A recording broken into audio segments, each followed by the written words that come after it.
تو محترم حضرات، جو آج ہم آپ کے سامنے لے کر کے حاضر ہوئے ہیں، آج جو ہم آپ کے سامنے بیان کریں گے تو وہ واقعہ کربلا کو بیان نہیں کریں گے، امام حسین کی شہادت کے راز کو بیان نہیں کریں گے، بلکہ آج ہم جو آپ کے سامنے لے کر کے حاضر ہوئے ہیں تو وہ امام حسین کی شہادت کے موقع پر جو تمام برائیاں اور تمام خرافات اور تمام فاحشات اور تمام گناہ کبیرہ کو ملا کر کے جو یوم عاشورہ مناتے ہیں، یعنی امام حسین کی شہادت کے پردے کے پیچھے جو ہمارے قوم کے نوجوان عیاشیاں کرتے ہیں اور ان عیاشیوں کے پیچھے لوگ اپنا بیاپار کرتے ہیں، اور ان بیاپار کے پیچھے بہت سارے دین کے ٹھیکیدار اپنی جیبیں بھرتے ہیں، اور بہت سارے دھرم کے ٹھیکیدار اپنی جیبوں کو نہیں بلکہ اپنے بینکوں کو بھرتے ہیں۔ ہم آج اس پردے کو ہٹا دیں گے اور قوم کو دکھا دیں گے کہ اس محرم بازی کے پیچھے آخر کھیل کیا چل رہا ہے، محرم بازی کے ذریعے آج قوم کو کتنا ہی تباہ و برباد کر دیا ہے۔ حضرات، آج جو ہم آپ کے سامنے لے کر کے حاضر ہوئے ہیں وہ نوجوانوں کے لیے اور وہ ہمارے قوم کے اندھ بھکت،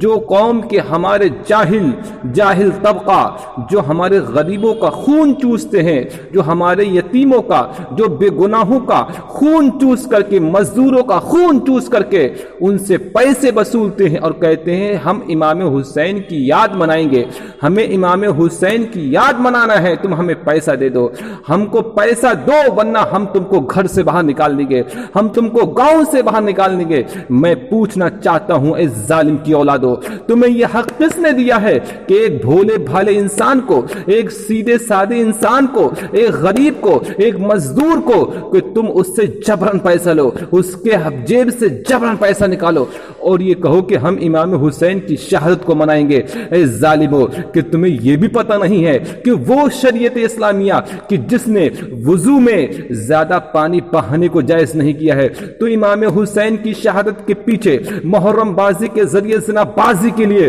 تمہیں یہ غریبوں کا پیسہ کیسے جائز ہو جائے گا، یہ یتیموں کا پیسہ کیسے جائز ہو جائے گا، یہ مزدوروں کا پیسہ کیسے جائز ہو جائے گا؟ اللہ اکبر۔ مگر آج ہم اس پردے کو ہٹائیں گے ان قوم کے غداروں، دین کے ٹھیکیداروں سے جو اس بات کو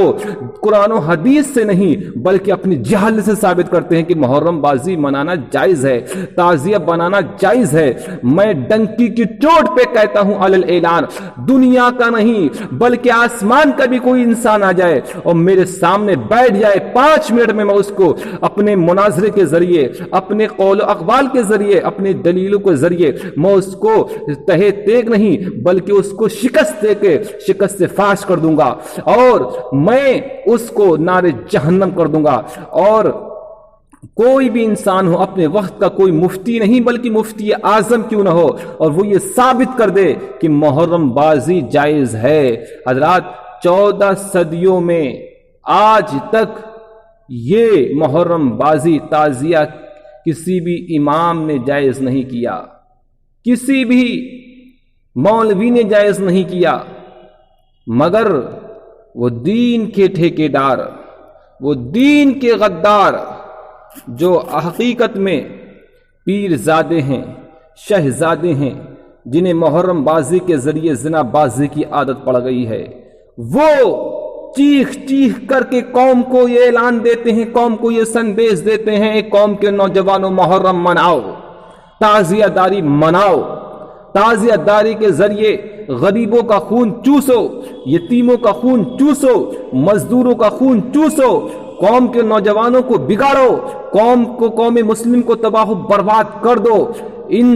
قوم نوجوان کو محرم بازی کے ذریعے، اس بازی کے ذریعے ان کو اصل بات سے ہٹا دو، یعنی دینی تعلیم کے ذریعے سے یہ قوم آگے بڑھ سکتی ہے، مگر محرم بازی کے ذریعے سے، عرس بازی کے ذریعے سے یہ قوم کبھی آگے نہیں بڑھ سکتی ہے۔ میرے بھائیوں، آج ہم 3 باتیں آپ کے سامنے لے کر کے حاضر ہوئے ہیں۔ نمبر 1، ہم آپ کو یہ بات بتائیں گے کہ سب سے پہلے محرم بازی کے ذریعے امت مسلمہ کا کتنا بڑا نقصان ہو رہا ہے۔ اور ہم آپ کو دوسری بات یہ بتائیں گے کہ محرم بازی کے ذریعے ہمارے سماج میں کتنی ہزار برائیاں جنم لے رہی ہیں محرم بازی کے ذریعے۔ اور تیسری بات ہم آپ کو یہ بات بتائیں گے کہ محرم بازی کے ذریعے آج کے دور میں اصل موجد اور ٹھیکیدار کون ہیں۔ حضرات، محرم بازی کو کن لوگوں نے جائز کیا، کن لوگوں نے محرم بازی کا ایجاد کیا ہے،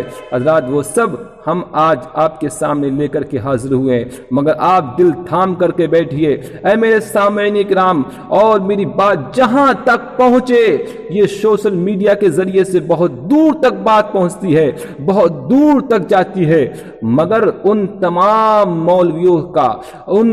مولویوں سے میرا کھلا چیلنج ہے، کھلا دعویٰ ہے کہ تم میری ان دلیلوں کا جواب لاؤ، میرے ان سوالات کا جواب لاؤ۔ اگر تم نہیں لا سکے تو قیامت کے دن تمہاری پکڑ ہو جائے گی۔ قیامت کے دن تمہیں میرے رب کے سامنے تمہیں اس بات کا جواب دینا پڑے گا کہ ہم نے قوم کو نرک میں ڈھکیلا تھا، ہم نے قوم کو تباہی اور بربادی کی طرف ڈھکیلا تھا محرم بازی کے ذریعے سے، عرس بازی کے ذریعے سے قوم کو تنزل کی دلدل میں گھسیڑ دیا تھا، ہم نے قوم کو عرس بازی، محرم بازی، 11ویں اور کوڑوں کے ذریعے سے قوم کو اسی باتوں میں الجھائے رکھا، اور ہم نے نماز سے روکا تھا، ہم نے دین سے روکا تھا، شریعت کی بات سے روکا تھا۔ حضرات، یہ تمہیں کل بروز قیامت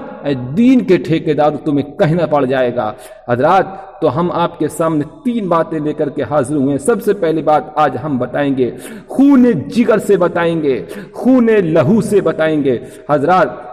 سب سے پہلے ہم اپنے درد جگر سے بتائیں گے اور ہم اپنے خون لہو سے بتائیں گے۔ حضرات توجہ فرمائیے، سب سے پہلے محرم بازی کے ذریعے امت مسلمہ کا کتنا بڑا نقصان ہو رہا ہے۔ محرم بازی کے ذریعے ہمارے سماج میں کتنی ہزار برائیاں جنم لے رہی ہیں۔ محرم بازی کے ذریعے آج کے دوروں میں اصل موجد اور